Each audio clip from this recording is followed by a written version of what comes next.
जो आनंद सत्य प्रकाश युगो आणि आधार नामरूपास बुद्धी न जाणे आणि जाणे ही त्यास तो अपार शुद्ध परमात्मा मी त्याचे माझे अपार स्वरूप समुद्रावरती जणू तरंग ब्रह्मा विष्णू महेश गणपती सूर्यचंद्रवर्ण यममिरविती देवी तुले रही तैसेची जो सर्वज्ञानी दयागुण मुनी हृदयी जाचे करिते गान बुद्धी उपाधी करुण मिथ्याभान म्हणजे माझे होतसे त्या ज्ञानी भाषे जगत जसा दोरीवरील सर्प दिसत विजयी ठाईना सर्प जगत ते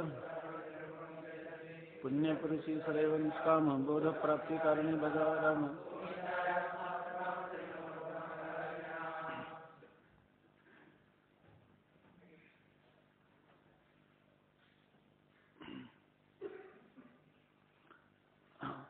अधिकारी आणि फल यांचा कोणता संबंध आहे? प्राप्य प्रापक भाव संबंध. श्रवण आणि विषय यांचा कोणता संबंध आहे?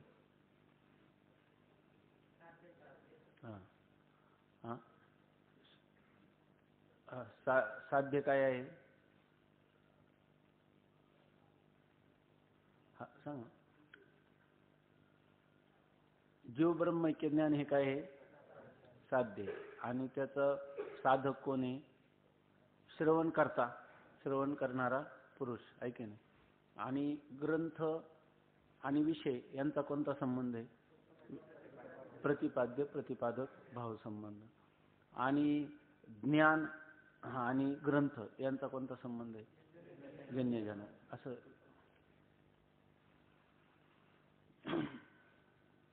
आता ज्ञानाची अंतरंग साधनं श्रवण, मनन आणि निधिध्यासन. त्यापैकी श्रवणाचं आणि मननाचं लक्षण आपण पाहिलं. आता निधिध्यासन सांगतात. निधिध्यासन अनात्माकार वृत्तीचा परित्याग करून जीव ब्रह्मैक्य अंतःकरण वृत्तीच्या स्थितीस निधिध्यासन म्हणतात.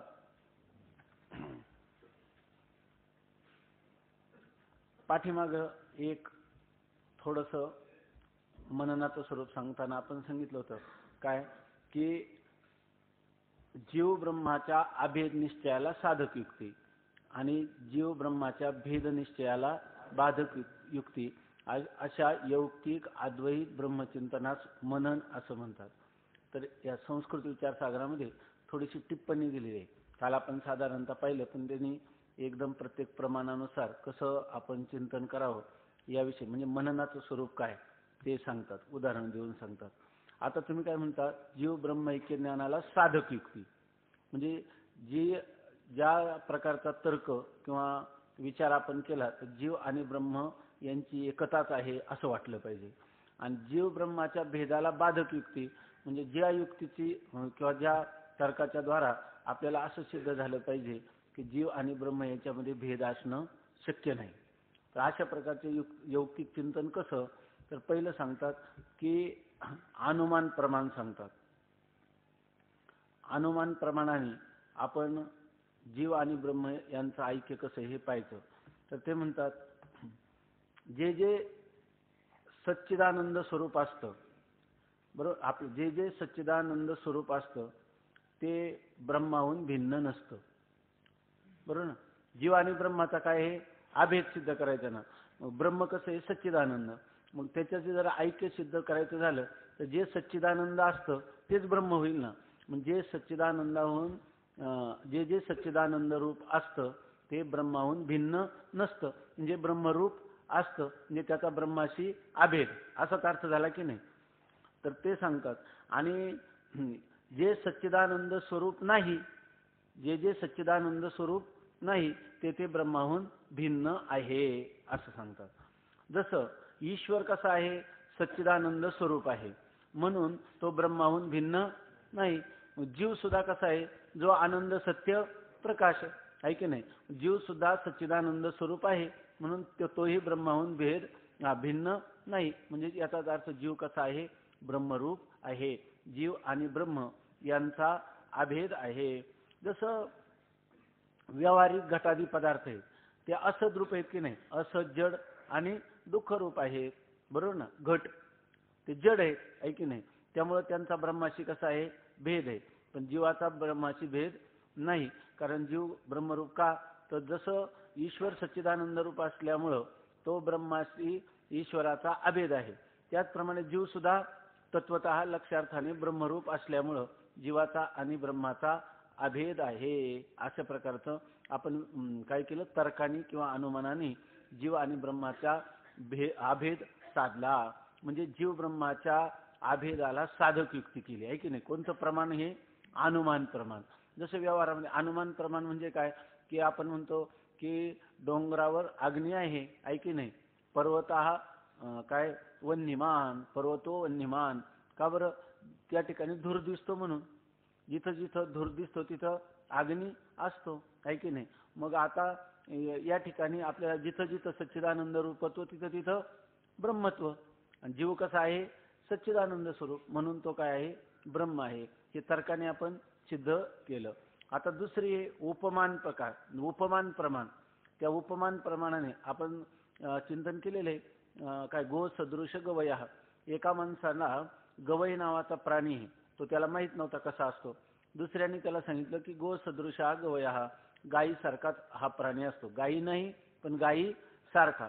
तो मनुष्य जंगलात गेला आणि त्याला गवई नावाचा प्राणी दिसला, तो म्हणतो ही गायी तर नाही पण गायी सदृश आहे. म्हणजे पूर्वी उपमान प्रमाण, गायी सारखा.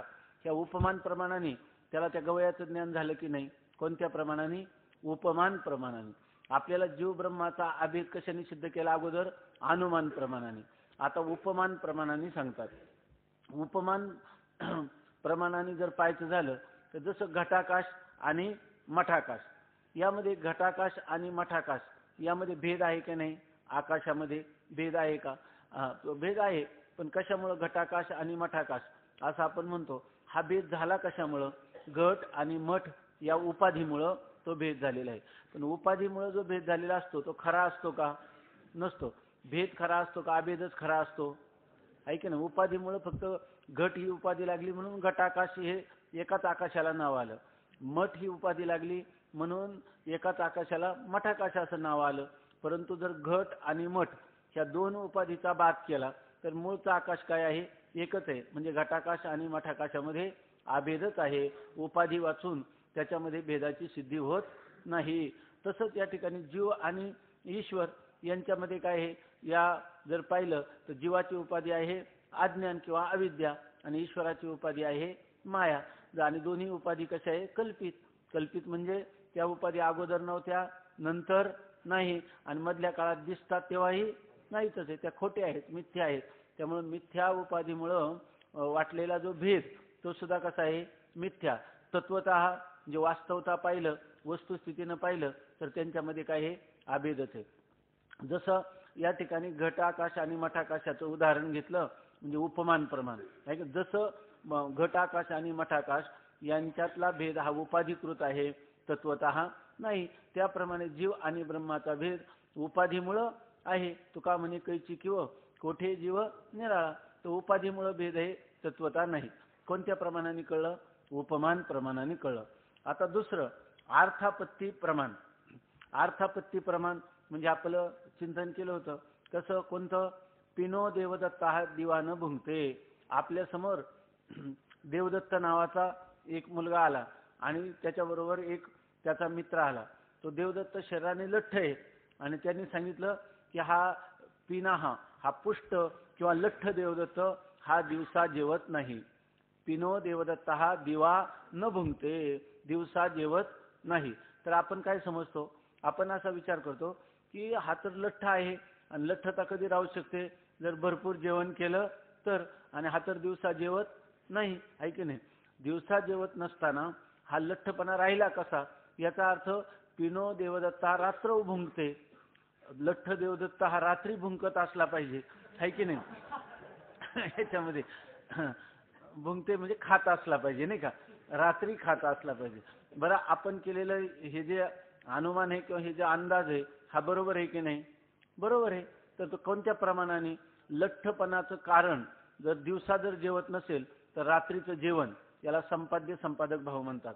ते जे आपल्याला संपाद्य जे लठ्ठपणा आहे तो कशामुळे प्राप्त झालाय?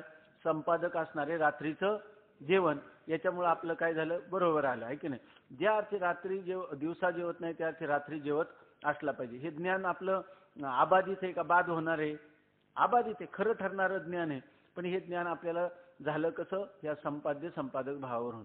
तसंच या ठिकाणी जर आपण श्रुती, इथं काय पाहिजे आपल्याला, की ही अर्थापत्ती, ह्या प्रमाणाला कोणतं प्रमाण म्हणतात, अर्थापत्ती प्रमाण. तर ह्या अर्थापत्ती प्रमाणाने जर आपण पाहिलं तर जे श्रुती आहे, श्रुती आहे ती श्रुती सारखी सांगते, नेह नानास्ति किंचन. इह या ठिकाणी नाना म्हणजे अनेकत्व, द्वैत, भेद हा न असती, मुळीच नाही. म्हणजे याचा अर्थ भेद नाही म्हणजे काय आहे, अभेद आहे असं सांगते. न तू तद्वितीयम अस्ति आतो अन्यद अर्थम. दुसरं जे काय आहे परमात्म्याहून अन्य जे आहे ते अर्थम म्हणजे सर्व मिथ्या आहे, कल्पित आहे. द्वितीय म्हणजे द्वैत, न किंचित अस्ति, कुठेही द्वैत नाही असं कोण सांगते, श्रुती. ज्या अर्थी जर आता हिचं अर्थापत्ती प्रमाण, श्रुती जर ज्या अर्थी काय सांगते, द्वैत नाही आणि सर्व काय आहे, परमात्माच आहे. जर या ठिकाणी द्वैत असतं तर तू श्रुतीनं सांगितलं असतं की नाही द्वैत आहे म्हणून. ज्या अर्थी श्रुतीनं द्वैत सांगितलं नाही त्या प्रमाणावरून काय समजायचं, या ठिकाणी द्वैत सत्य नाही. आणि ज्या अर्थी श्रुती सांगते एकमेवा द्वितीयम ब्रह्म नेह नानास्ति किंचन, एक ब्रह्मच आहे असं ज्या अर्थी श्रुती सांगते त्या अर्थी फक्त ब्रह्मच सत्य आहे, अंतदातिरिक्त मिथ्या आहे. म्हणजे जीव आणि ब्रह्म यांच्यामध्ये भेद श्रुती सांगत नाही. उलट श्रुती असं म्हणते, यवु उदरम अंतरम कुरुते अथ तस्य भयम भवति. जो परमात्मा आणि जीव यांच्यामध्ये यत्किंचितही अंतर्नाम भेद ठेवतो किंवा समजतो तर त्याला भय, तो भयाला प्राप्त होतो, तो संसाराला, संसारूप अनर्थाला किंवा जन्ममरण परंपरेला तो प्राप्त होतो. याचाच अर्थ काय झाला की ज्या अर्थी श्रुती सांगते त्यावरून आपल्याला, नाहीतर श्रुतीनं सांगितलं नसतं, आहे की नाही. म्हणून या ठिकाणी सांगतात की जरी आपल्याला वस्तुतः त्या ठिकाणी जर काय होईल, जीव आणि ब्रह्माचं ऐक्य होईल. आणि जर समजा तुम्ही भेद मानला तर श्रुती प्रमाणाला काय होईल, विरोध होईल. श्रुती प्रमाणाला विरोध येणं शक्य नाही. जर श्रुती प्रमाणाला विरोध येऊ द्यायचा नसेल तर जीव आणि ब्रह्म यांचा भेद मानावा की अभेद मानावा, अभेद मानावा. हा हा हा तर या ठिकाणी संपाद्य जे आहे ते संपाद्य आहे जीव ब्रह्माचा अभेद, बरोबर ना, जीव ब्रह्माचा अभेद. आणि याचं संपादक कोण आहे तर श्रुती प्रमाणाचं येणारं अविरोधित्व, श्रुती प्रमाणाचं अविरोधत्व. नेह नानास्ति किंचन याला विरोध येईल का नाही प्रमाणाला.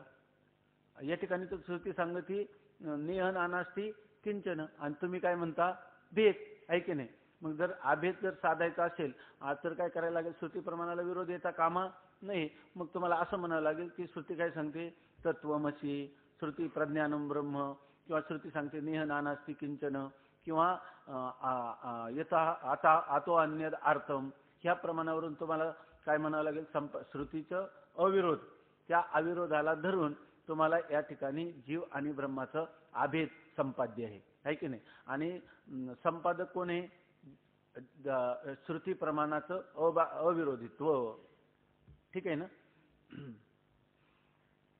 आता हे झालं जीव ब्रह्माच्या ऐक्याला साधक युक्ती.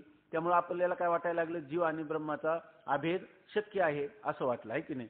पण कधी जर आपल्याला वाटलं नाही जीव ब्रह्माचा काय आहे, भेदच आहे, मग आता हे जीव ब्रह्माच्या भेदाला काय पाहिजे, बाधक युक्ती पाहिजे. तर त्या बाधक युक्ती सांगतात, भेद बाधक असणाऱ्या युक्ती. तर पहिल्यांदा भेदाला बाधक असणारी युक्ती कोणती, तर अनुमान प्रमाणाने सांगतात. तर अनुमान प्रमाण कसं सांगतात, प्रत्येक आत्मा आणि परमात्मा, बरोबर आहे ना, यांच्यामधला जो भेद आहे तो भेद मिथ्या आहे. प्रत्येक आत्मा आणि परमात्मा म्हणजे आत्मा आणि परमात्मा, जीवात्मा आणि परमात्मा यांच्यामधला अनुमान प्रमाणाने भेदाला बाधक युक्ती कशी करायची, तर परमात्मा आणि जीवात्मा यांच्यामध्ये असणारा भेद मिथ्या आहे. कसा, कारण तो उपाधी अधीन असल्यामुळं, जो जो भेद उपाधीमुळे झालेला असतो तो खोटा असतो, तो मिथ्या असतो. कसा, घट उपाधी अधीनत्वात घटा, इथं काय राहिलं मला वाटतं, पाणी गेलं का, घटायुक्ती भी हेतू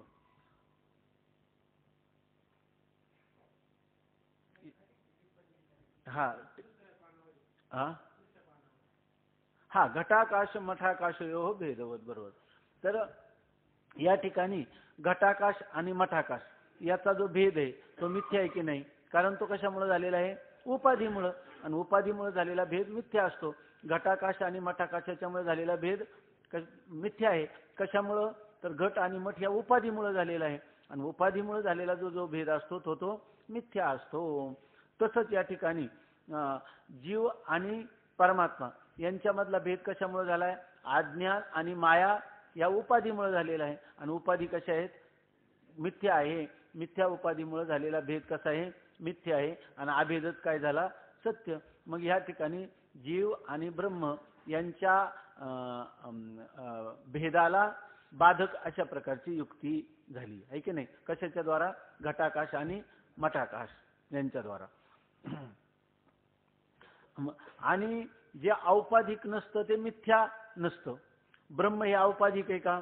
मूळ सच्चिदानंद स्वरूप. त्यामुळे जे औपाधिक आहे ते मिथ्या. उपाधिकृत आलेलं त्याच्यावर जे काही नाव आहे ते कसं आहे? मिथ्या आहे. आणि निरुपाधिक असेल तर ते सत्य आहे. मग मूळ असणारं जे लक्ष ब्रह्म म्हणजे लक्ष आपलं जीवात्माचं लक्ष आणि परमात्म्याचं लक्ष ते काय? मिथ्या नाही. कारण ते कसं आहे? निरुपाधिक आहे म्हणून. जसं त्यांनी लिहिलं व्यावहारिक घटपटादी भेदा औपाधिकत्व अभावात एव सत्य न मिथ्या तद्वत. आता व्यावहारिक घट आणि पट यांचा जो भेद आहे तर त्याच्या ठिकाणी उपाधी वेगळी की नाही? घटाची उपाधी वेगळी आणि पटाची वेगळी. तसं घटाकाश आणि महाकाश याच्यामध्ये काय? उपाधीमध्ये भेद आहे. परंतु बघा तसा व्यावहारिक घट आणि पटाचा भेद आहे. कारण का? त्यांच्यामध्ये उपाधीचा काय आहे? अभाव आहे. उपाधीचा भेदाचा काय आहे? औपाधिकत्व अभावादेव. त्यांच्यामध्ये केवळ उपाधीचा भेद आहे का? बरोबर आहे ना? म्हणजे घटाची जी सामग्री आहे आणि पटाची जी सामग्री ती एकदम वेगळी आहे की नाही त्याच्यामध्ये? त्यामुळे त्यांचा जो भेद आहे ते औपाधिकत्व काय कसं लिहिलं? औपाधिकत्व अभावात एव सत्य. म्हणून घट व्यावहारिक सत्तेमध्ये घट वेगळा आणि पट वेगळा. त्यांच्यातला भेद काय आहे? सत्यच आहे. तसा घटाकाश आणि मठाकाश याच्यातला भेद सत्य आहे का? नाही. तिथं उपाधी आहे. म्हणून इथं उपाधिकत्वाचा काय आहे? अभाव आहे. आणि त्यामुळे त्याच्यातला भेद कसा आहे? सत्य. व्यावहारिक दृष्ट्या सांगतात. तद्वत आत एव यत्र उपाधी निबंधना भेदा तत्र तत्र मिथ्या एव सा. जिथं जिथं उपाधीशी संबंधित भेद असतो तो कसा असतो? मिथ्या. घट आणि पट यांच्यामधला भेद हा उपाधीशी संबंधित नाही. म्हणजे आपलं एक व्यावहारिक उदाहरण दिले म्हणून तो भेद सत्य आहे. बरोबर ना? तिथं उपाधीचा संबंध नाही. आणि जिथं उपाधीच्या संबंधाने भेद झालेला असतो तो भेद मिथ्या असतो. म्हणजे ह्या अनुमान प्रमाणाने परमात्मा आणि जीवात्मा यांच्यामध्ये असणारा भेद हा मिथ्या होण्यास योग्य आहे. हे कोणत्या प्रमाणाने चिंतन केलं? अनुमान प्रमाणाने केलं. आता उपमान प्रमाण. उपमान प्रमाण सांगतात जसा बिंब आणि प्रतिबिंब ह्या दोन्ही मधला भेद सत्य असतो का मिथ्या असतो? मिथ्या असतो. कारण हे बिंब प्रतिबिंब वादाचं उदाहरण आहे. जे बिंब जसं तसंच काय असतं? प्रतिबिंब. बिंब आणि प्रतिबिंब यातला भेद कसा आहे? मिथ्या. तसा परमात्मा बिंबस्थानी आणि जीव काय आहे? प्रतिबिंब असल्यामुळं बिंब आणि प्रतिबिंब यांचा भेद नसतो. समजा आपलं मुख बाजूला केलं तर आरशात कधी प्रतिबिंब दिसेल का? म्हणजे प्रतिबिंबाला बिंबाहून स्वतंत्र सत्ता नाही. आणि जसं बिंब असतं तसंच आरशामध्ये प्रतिबिंब दिसतं. म्हणजे याचा अर्थ बिंब आणि प्रतिबिंब याचा भेद काय आहे? मिथ्या आहे. आरसा ह्या उपाधीमुळं त्या बिंबालाच प्रतिबिंब असं नाव येतं. तसंच जीवाला अंतःकरण किंवा अविद्या उपाधीमुळं परमात्म्यालाच जीव हे नाव येतं. वास्तविक परमात्मा आणि जीवात्मा यांच्यामध्ये भेद नाही. हे कोणत्या प्रमाणाने पाहिलं? उपमान प्रमाणाने पाहिलं. उपमान काय आहे? बिंब आणि प्रतिबिंब. उपमी आपलं उपमान. आणि उपमेय कोण आहे? जीवात्मा आणि परमात्मा. जसा बिंब प्रतिबिंब यांच्यामध्ये भेद नाही तसा जीवात्मा आणि परमात्मा यांच्यामध्ये भेद नाही. कारण जे जीवात्म्या जी लक्षणं परमात्म्याची तीच जीवात्म्याचे आहेत. म्हणून बिंब प्रतिबिंबाचं उदाहरण घेऊन उपमान प्रमाणाने जीव आणि ब्रह्म यांचा भेद मिथ्या आहे. म्हणजे जीव ब्रह्माच्या भेदाला बाधक युक्ती आहे की नाही. कोणत्या प्रमाणाने? उपमान प्रमाणाने. आता अर्थापत्ती प्रमाण. अर्थापत्ती प्रमाण असं सांगतात की ज्या अर्थी उपनिषदांमध्ये जीव आणि ब्रह्म यांचा काय केला?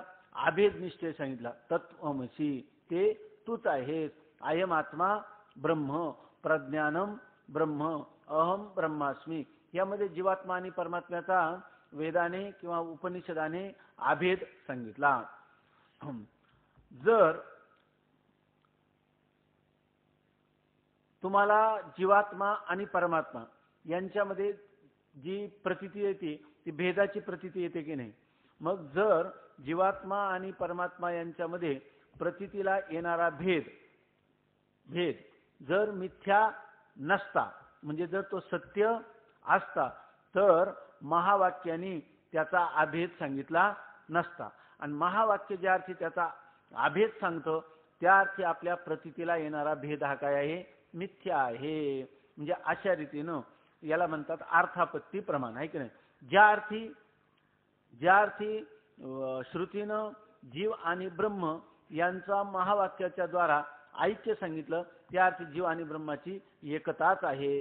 जीव आणि ब्रह्माचा अभेदच आहे. बरं, कशावरून? जर त्याचा अभेद नसता तर श्रुतीनं अभेद सांगितला नसता, आणि सांगितलेला तर आहे. या अर्थापत्ती प्रमाणावरून जीव आणि ब्रह्म यांचा भेद होऊ असू शकत नाही.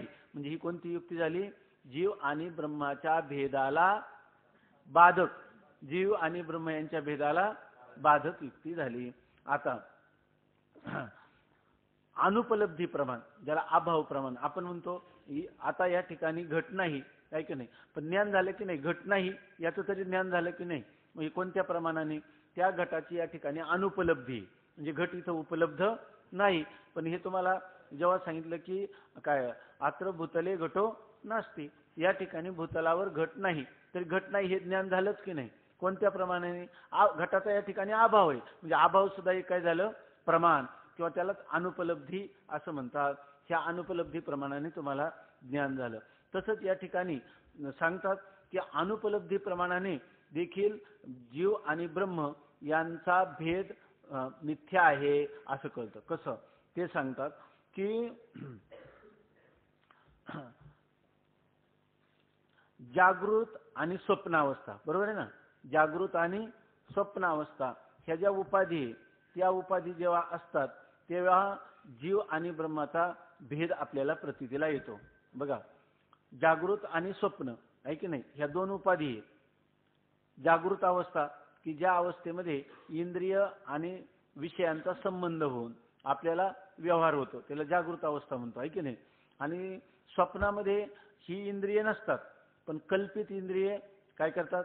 कल्पित इंद्रिय आणि कल्पित पदार्थाशी व्यवहार करतात. म्हणजे जागृती आणि स्वप्न ह्या दोन अवस्था भिन्न आहे की नाही? आणि त्यांना काय आहे?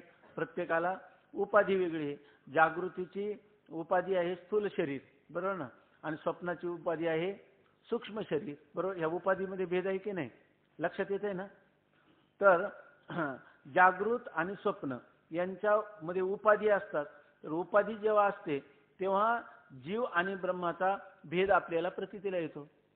जेव्हा जागृतीमध्ये आहे तर जागृती असो किंवा स्वप्न असतो, ह्या दोन अवस्थेच्या उपाधीमध्ये काय आहे? भेद आहे. तर त्यामुळे किंवा त्या ठिकाणी उपाधीची सत्ता आहे, त्या वेळेला जिथं जिथं उपाधी तिथं तिथं जीव आणि ब्रह्माचा भेद प्रतीतीला येतो. आता सुषुप्त तदाभावात, सुषुप्ती अवस्थेमध्ये या ठिकाणी उपाधींचा अभाव आहे की नाही? स्थूल आणि सूक्ष्म ह्या सगळ्या उपाधींचा अभाव आहे. तर तिथं आपल्याला जीव आणि ब्रह्म यांचा भेद प्रतीतीला येतो का? नाही येत. त्यावेळेला काय कोणती प्रतीती असते? केवळ अभेदाचीच प्रतीती असते. म्हणजे त्याचा अर्थ जर जीव आणि ब्रह्माचा भेद असता तर तो जीव आणि ब्रह्माचा भेद सत्य असता, तर आपल्याला कोणत्या अवस्थेत प्रतीतीला आला असता? जागृती, स्वप्न, सुषुप्ती सगळ्यामध्ये जीव ब्रह्माचा भेद आला असता का नाही प्रतीतीला? जागृती स्वप्नामध्ये येतो, पण सुषुप्तीमध्ये येतो का? जर सुषुप्तीमध्ये काय आहे? जीव आणि ब्रह्म यांच्या भेदाच्या प्रतीतीचा अभाव आहे. आहे की नाही? का येतो भेद प्रतीला? जागृतीमध्ये जगत प्रतीला येतं का? आणि माझं मला तरी प्रतीती येते का? मी असतो पण माझं मला तरी प्रतीती येते का? मग द्वैत प्रतीला येतं का? नाही. तत्सापेक्ष अद्वैत तरी प्रतीला येतं का? मी आता सुखाने झोपलेलो आहे, मला काहीच कळत नाही, हे तरी कळतं का? का मीच नसतो तिथं? मीच नसतो. हा, मी असतो पण मी आहे हे तरी कळतं का? हे कळत नाही. पण नाही म्हणण्याची सोय नाही. म्हणजे कोण आहे तिथं? मी आहे. पण का बरं सोय नाही? कारण मी आहे सांगायला त्याला दुसरं कोणीतरी पाहिजे ना. जागृतीमध्ये वृत्ती असते, इंद्रिय असतात, आहे की नाही?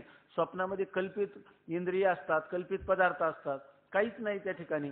त्यामुळं तो नाही का सांग, तो द्वैताची सिद्धी करण्यासाठी दुसरं पदार्थ नाही, द्वैतच नाही, आणि त्याच्या एकत्वाची सिद्धी करण्यासाठी दुसरं कोणी नाही. आणि त्यामुळं त्या ठिकाणी खरं काय राहतं?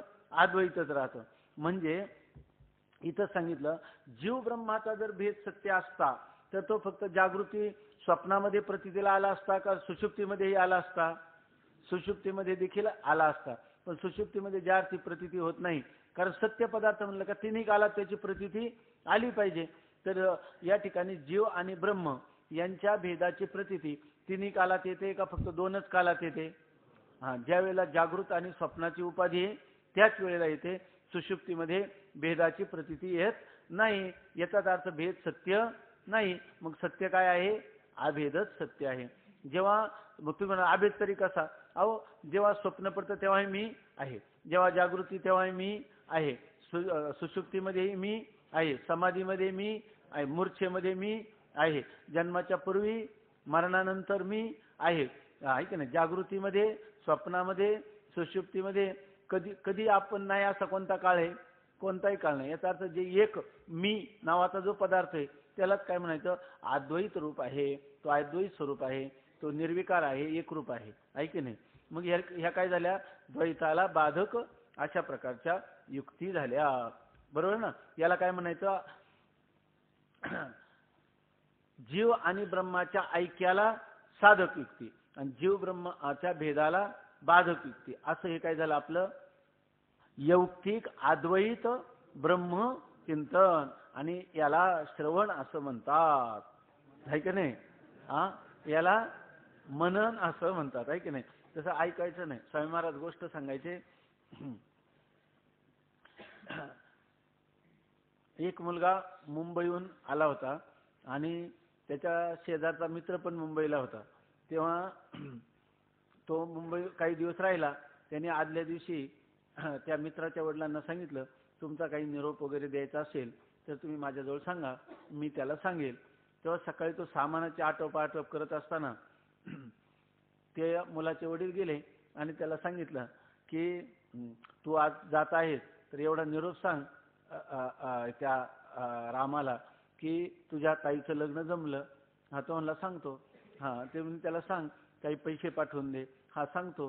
हा, त्या काही सामान पाठवून दे. सांगतो. त्याने असं सांगितलं, काही सोनं खरेदी करून पाठव. हो, सांगतो. त्याला वाटलं हा एकीकडं सामान आठवतो, मध्येच एखादा शब्द आईशी बोलतो, पुन्हा हो हो करतो, हा ऐकतोच की नाही. त्यांनी सांगितलं की ह्या वेळेला दुष्काळ आहे गावाकडं, त्यामुळे त्याला सांगतं पाण्याची अडचण आहे. सांगतो म्हणे.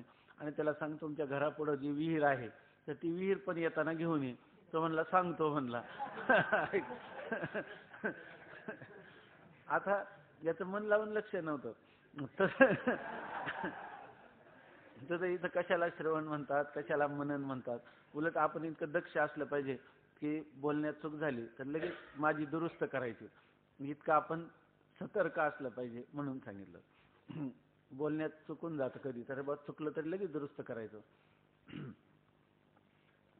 तर आता यौक्तिक आपल्याला हे मननाचं चांगली व्याख्या लक्षात आली ना? फार एकदम जीव जाईपर्यंत आज जीव नाही उलट जाऊ द्यायचा, जीवत्व जाऊन द्यायचं नाही. कारण जीवत्व खोटे आहे.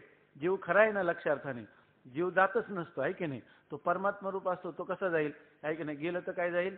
जीव भाव जाईल, जीवत्व जाईल. तर जीव जाईपर्यंत म्हणजे काय? जीव जाईपर्यंत कळून घ्यायचं म्हणजे काय करायचं? जीवत्व जाईपर्यंत, जीवदशा जाईपर्यंत कळून घ्यायचं. आता या ठिकाणी निधिध्यासन सांगतात. निधिध्यासन कशाला म्हणतात? तर अनात्माकार वृत्तीचा परित्याग करून जीव ब्रह्मैक्य अंतकरण वृत्तीच्या स्थितीस निधिध्यासन म्हणतात. आता इथं आत्मा, आत्म्याच्या अतिरिक्त जेवढे पदार्थ आहेत त्यांना काय म्हणतात? अनात्म पदार्थ, आहे की नाही. घट हा पदार्थ कोणता आहे? अनात्म, आहे की नाही. आणि शरीर, आपलं शरीर हे काय आहे?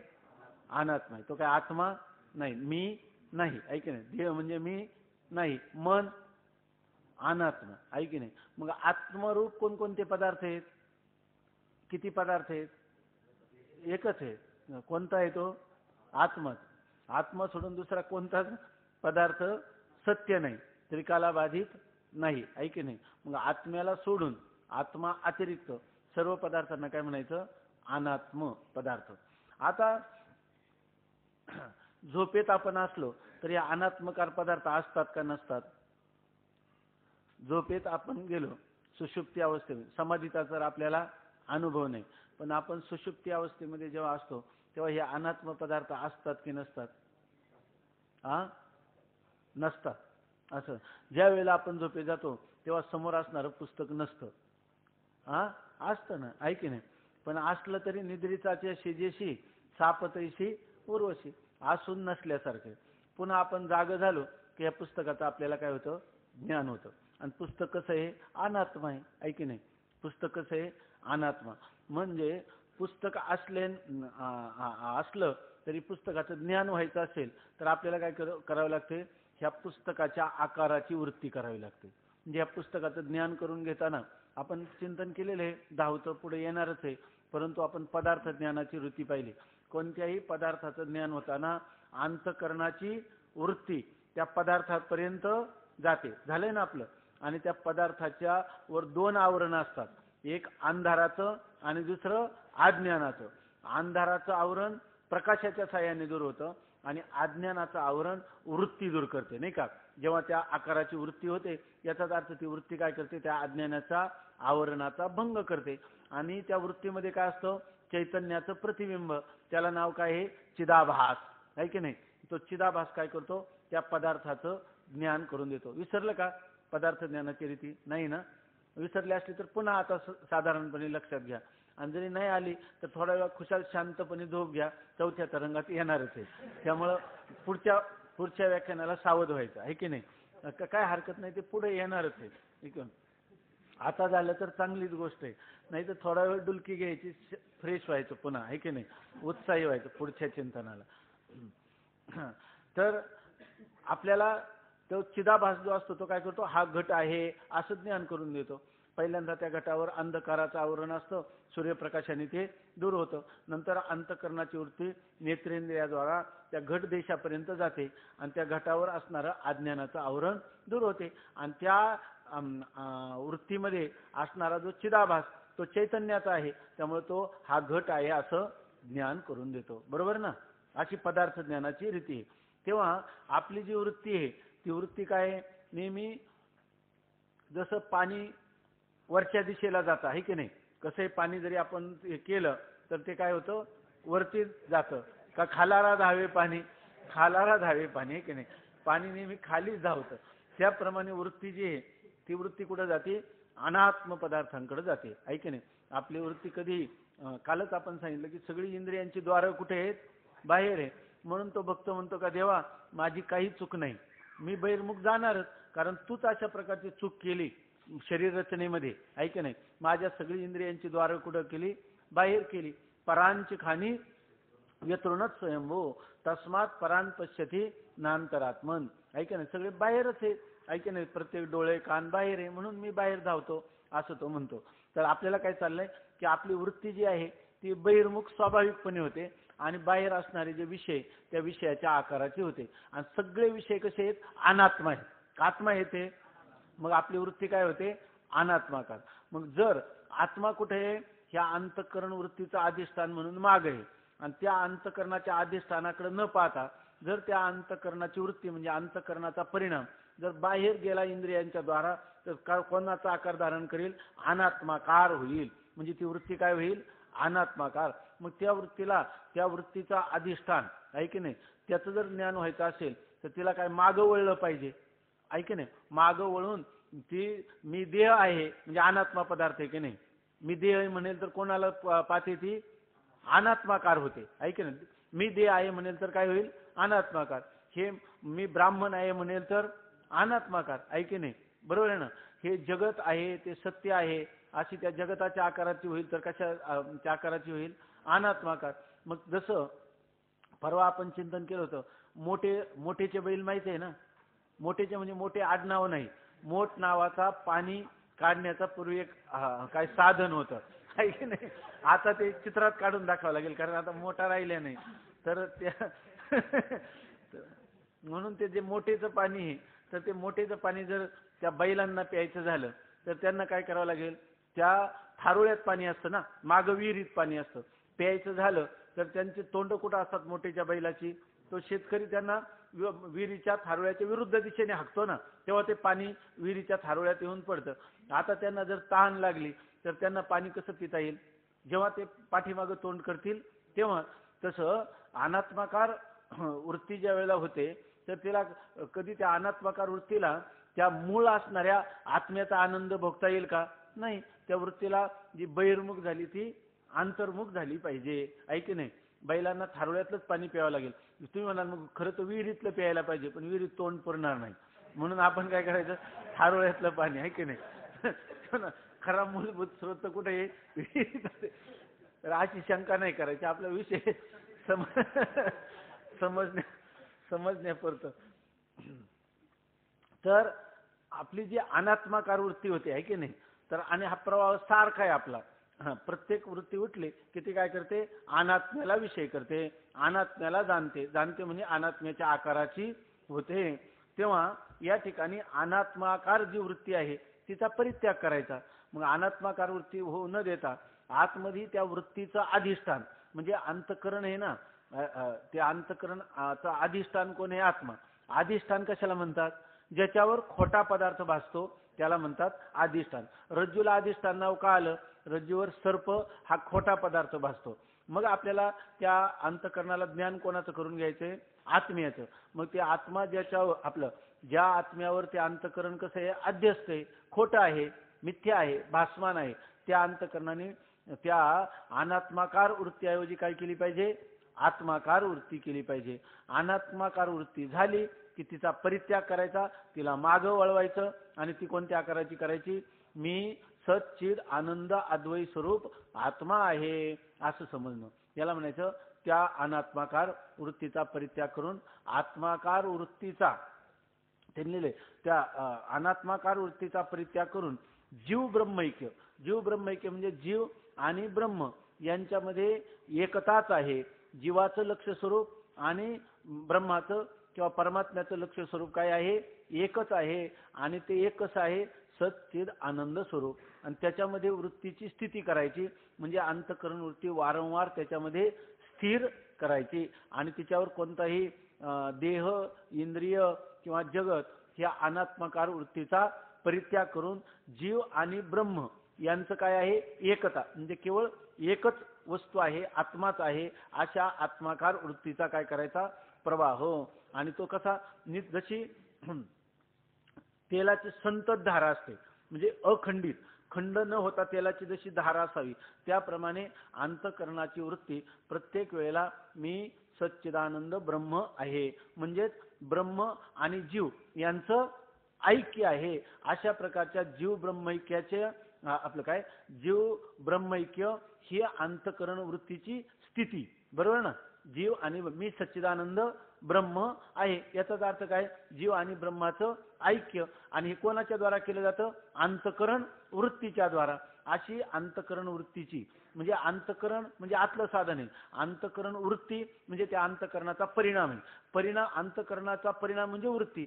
अगोदर ती काय करत होती अनात्माकार मी देह आहे मी ब्राह्मण आहे मी सुखी दुःखी आहे अशी म्हणत होती. ती वृत्ती काय करते आता मी तो नसून मी कोण आहे मी ब्रह्म आहे जीव आणि ब्रह्माचं ऐक्य आहे मी सच्चिदानंद स्वरूप आहे. आणि हा दिवसातून किती वेळा चिंतन करते आणि किती वेळा अनात्माकार वृत्तीचा परित्याग करते का जेव्हा जेव्हा अनात्माकार वृत्ती होईल तत्काल करते हा ऐक नाही. अनात्माकार वृत्ती दिवसातून किती वेळा होत असते तिचं किती वाजता अनात्माकार वृत्ती होत असते चालूच आहे, सारखंच चालू आहे की नाही. अनात्माकार वृत्ती नाही असा बहुतेक आपला काळ नाही असतो, तो कोणता फक्त झोपेत आहे की नाही. पण त्यावेळेला अनात्माकार वृत्ती होत नसली तर ती वृत्ती काय झालेली असते, लीन झालेली असते. कुठं? अज्ञानामध्ये लीन झालेली असते का नाहीशी झालेली असते. त्यावेळेला मूळ कारणात ती म्हणते माझं अस्तित्व टाकणार नाही, पुन्हा उद्या जागृत झाल्यावर मला करायचा नाही व्यवहार आहे की नाही. ती वृत्ती कुठं जाते, आपल्या कारणामध्ये अज्ञानामध्ये लीन, दुसऱ्या दिवशी पुन्हा तयार आहे की नाही. असे काय चाललं होतं आपलं चिंतन. तर ही अनात्माकार वृत्ती अखंड होत राहते. मग या जेव्हा जेव्हा अनात्माकार वृत्ती होईल तेव्हा तेव्हा काय करायचं, आत्माकार वृत्तीचा करायचं. म्हणजे जीव ब्रह्मैक्य अंतकरणाच्या वृत्तीची स्थिती करायची. आणि हा अभ्यास दिवसातून किती वेळ करायचा, सतत करायचा आहे की नाही, सतत करायचा. अनात्माकार झाले पटकन आपल्या ध्यानात पण विचार पण नाही येत. कधी आपण आत्माकार करता करता झटकन काय होते, अनात्माकार होते. मग ते म्हणे आता आत्माकार कशी करायची.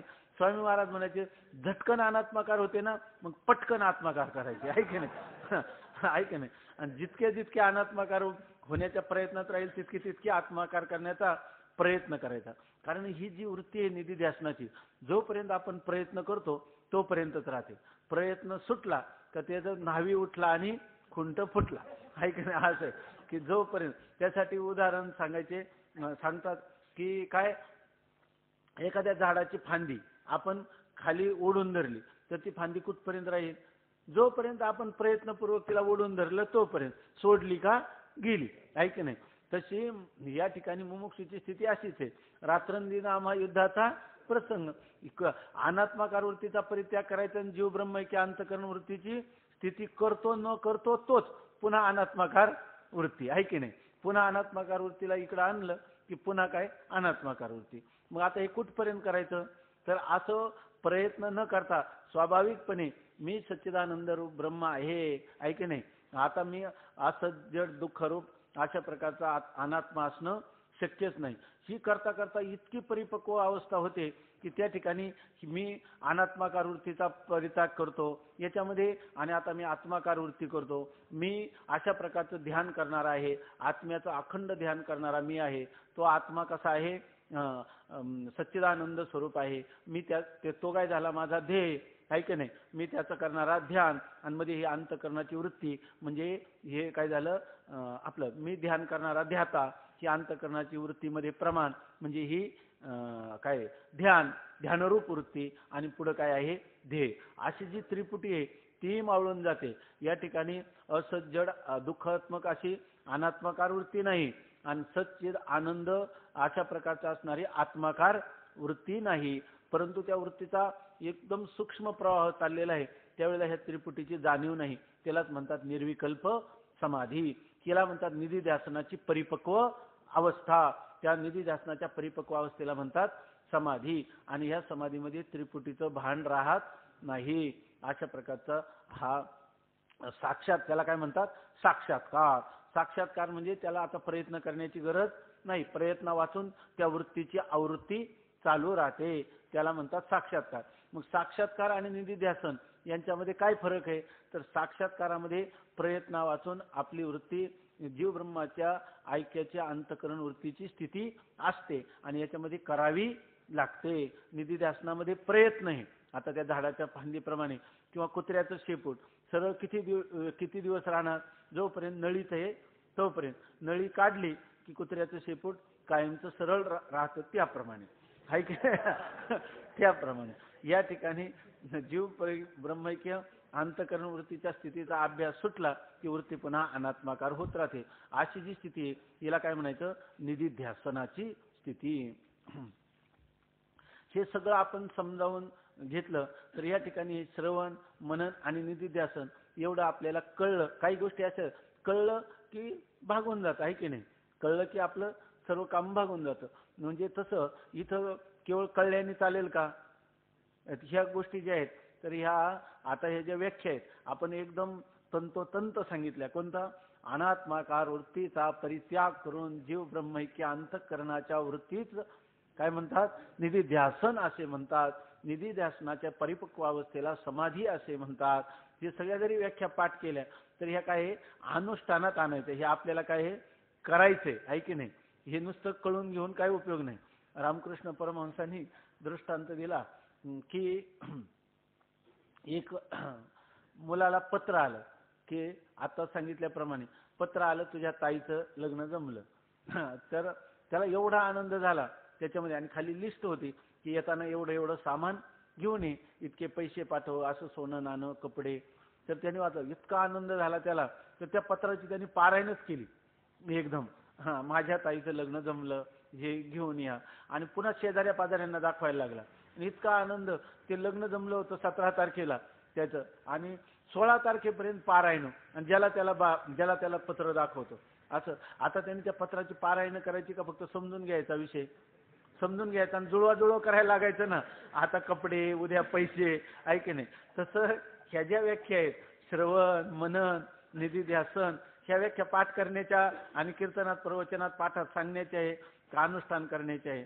आपल्याला हे कळून घ्यावं आणि लगेच आपण त्याचं अनुष्ठान करण्यास प्रवृत्त व्हावं. आता पुढे श्रवण आपण पाहिलंय, श्रवणामध्ये असणारे अपाय चुकून श्रवण कसं करावं, खरं श्रवण अद्वैताचं, हे सर्व आपण पाहिलं. तर आता ह्या सगळ्या गोष्टी काय आहे, ज्ञेय आहे किंवा नुसत्या जाणण्याला योग्य आहे का करण्याला योग्य आहे? करण्याला योग्य आहे की नाही. समजा केल्या नाही तर याच्या व्याख्या पाठ करून काय उपयोग होणार आहे? काहीच उपयोग नाही. उपयोग होईल ना याचा उपयोग, म्हणजे याचा काय अर्थ आहे का नाही? आहे ना. अनर्थक आहे, निरर्थक आहे, अर्थच आहे ना त्याचा, आहे की नाही. सगळं कसं आहे, मग आम्ही एवढी व्याख्या पाठ केली आणि त्याला काहीच फल नाही का? फल आहे. कोणतं? मृत प्रसवा प्रसववत श्रम फलैक केवलम. त्या बाईनं 9 महिने गर्भ वागून तिला जो मुलगा झाला तो मेलेला होता, आहे का? जन्मदातच मृत झाला. मग तिला फल झालं नाही का? अहो तिला कष्ट फल नाही झालं का? तसं घरादाराचा त्याग करून दुसऱ्या वर्षाचा अभ्यासात 50 पैकी 50 मार्क मिळवले आणि काहीच उपयोग झाला नाही का? काही नाही उपयोग. काय झाला मग? तर श्रम आहे त्याला उपयोग झाला, कारण त्यांनी त्याचं अनुष्ठान केलं नाही म्हणून, नाही का? अनात्माकार वृत्तीचा परित्याग करून जीव ब्रह्मैक्य अंतःकरण वृत्तीच्या स्थितीस निधिध्यासन म्हणतात. निधिध्यासनाच्या परिपक्वावस्थेत समाधी म्हणतात.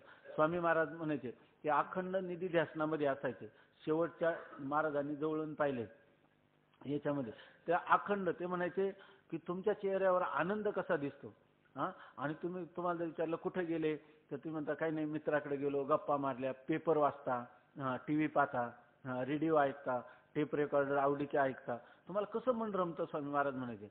कारण काय, तुम्हाला वाटतं की अजून काय आपल्याला भरपूर दिवस आयुष्य आहे, तुम्हाला मृत्यू दिसत नाही. माझं जसं वय चाललं म्हणे तशी मला टांगती तलवार दिसते. त्यामुळे मी निधिध्यासना वाचून दुसरं, समजा जर मी माझी निधिध्यासन कमी पडलं आणि मी अनात्माकार वृत्तीचा परित्याग न करता अनात्माकार वृत्तीतच माझा देह पडला तर संन्यास घेऊन काय उपयोग झाला? आणि संन्यास घेतला, एवढं मोठं मी त्याग केला आणि याचं फल काय, तर पुन्हा जन्माला येणं. म्हणून मी रात्रंदिवस निधिध्यासन करतो म्हणायचे. तुम्हाला ते तुमचे गाजरासारखे गाल कसे काय? स्वामी महाराज म्हणायचे खाता पिता मला जेवण गोड लागत नाही, मला झोप येत नाही. त्यांना जेव्हा जाग येईल तेव्हा उठून बसायचे.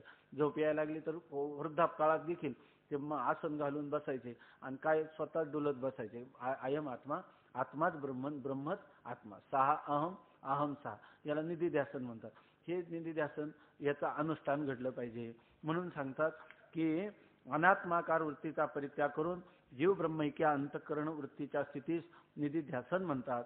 निधिध्यासनाच्या परिपक्व अवस्थेत समाधी म्हणतात. आता हे निधिध्यासनच परिपक्व होणं. परिपक्व होणं म्हणजे निधिध्यासन करत असताना मी एक निधिध्यासन करणार आहे. निधिध्यासन कशाच्या द्वारा करतो? अंतःकरण वृत्तीचा सतत प्रवाह ठेवून. आणि कोणाचं करतो? ब्रह्मचिंतन करतो, आहे की नाही? आत्माकार वृत्तीचा प्रवाह करतो, यालाच काय म्हणतात? निधिध्यासन. तर याच्यामध्ये ध्याता, ध्यान आणि ध्येय अशी त्रिपुटी आहे की नाही? त्रिपुटी हाच त्याच्यामधला दोष आहे. आणि ती त्रिपुटी जेव्हा जाऊन निर्विकल्प समाधी होईल त्याला म्हणायचं त्या निधिध्यासनाची परिपक्व अवस्था. आणि त्यालाच काय म्हणतात? समाधी असं म्हणतात. निर्विकल्प समाधी असं म्हणतात. थोडक्यात निधिध्यासन जोपर्यंत सविकल्प समाधी आहे तोपर्यंत निधिध्यासन, आणि निर्विकल्प समाधी झाली की त्याला काय म्हणायचं? साक्षात्कार. जोपर्यंत प्रयत्नपूर्वक करतो तोपर्यंत त्याला म्हणायचं निधिध्यासन. आणि प्रयत्न न करता, जसं एखाद्या कुंभाराच्या चाकाला गती दिली आणि नंतर आपण दंड काढून घेतला, आपोआप चक्र फिरतच राहतं की नाही? तसं अगोदर प्रयत्नपूर्वक अभ्यास करता करता ती वृत्ती इतकी सूक्ष्म होते, तिला इतकी आत्मसुखाची गोडी लागते की ती वृत्ती आपोआप अनात्माकार न होता पुन्हा पुन्हा आत्माकार होत राहते. असं जी स्थिती आहे त्याला म्हणतात निधिध्यासनाची परिपक्व अवस्था, की ज्याच्यामध्ये परिपक्व म्हणजे त्रिपुटी ज्या ठिकाणी नाही, अशा प्रकारचा असणारा निर्विकल्प समाधी, त्याचाही निधिध्यासनात अंतर्भाव आहे. समजा एखाद्या माणसाला समाधी लागली तर ते सुद्धा एक प्रकारचं काय आहे? निधिध्यासन आहे. म्हणून समाधी हे निराळे साधन मानले नाही. मग समाधीचा निधिध्यासनात अंतर्भाव असल्यामुळं जसं श्रवण, मनन, निधिध्यासन आणि समाधी असं वेगळं साधन सांगितलं नाही. समाधीचा समावेश सुद्धा कशात आहे? निधिध्यासनातच आहे. आता पुढचं जे आहे ते तत्वम पदार्थ शोधन. आता तत्वम पदार्थ शोधन उद्या पाहू. पुंडलिक वरदा हरी विठ्ठल. श्री ज्ञानदेव तुकाराम.